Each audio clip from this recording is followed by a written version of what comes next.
ফরিদউদ্দিন মাসউদ সাহেবের প্রত্যক্ষ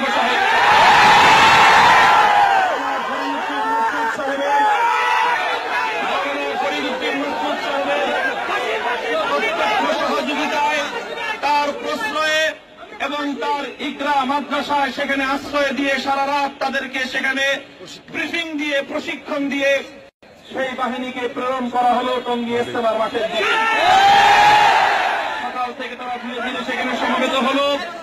আমরা প্রশাসনকে জানালাম, প্রশাসন আমাদেরকে আশ্বস্ত করল, আপনারা নিশ্চিন্ত থাকুন, আপনারা মাঠের মধ্যে কাজ করতে থাকুন, নিরাপত্তার দায়িত্ব আমাদের, নিরাপত্তার দায়িত্ব প্রশাসন গ্রহণ করল। এরপরে আমরা কি দেখলাম, এরপরে দেশের মানুষ কি দেখল, এরপরে দেশের মুসলমান এবং মিডিয়াগুলো কি দেখল, বেলা 11টার দিকে প্রশাসনের সহযোগিতায় আইন শৃঙ্খলা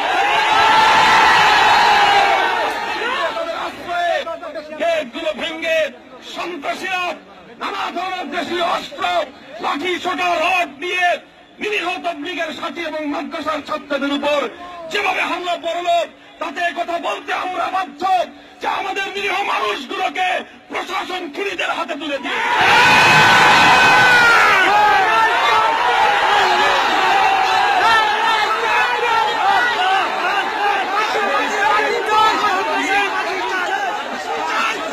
আমাদের নিরীহ তাবলীগের সাথী এবং ছাত্ররা আজকে গুরুতরভাবে আহত হয়েছে, অনেকে তাদের প্রাণ গিয়েছে, হত্যাকাণ্ডের শিকার হয়েছে।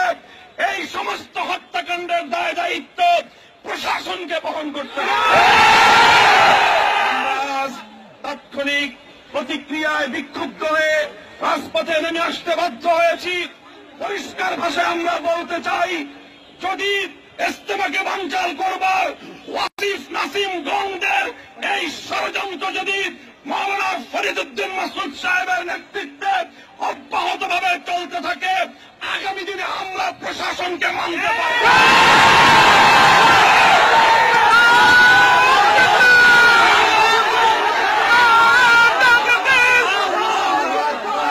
এবং তাদের ষড়যন্ত্র যেটা ছিল আগামী ইজতেমাকে বানচাল করা, আমরা দেখতে পাচ্ছি প্রশাসন ধীরে ধীরে সেই ষড়যন্ত্র বাস্তবায়নের দিকে অগ্রসর হচ্ছে।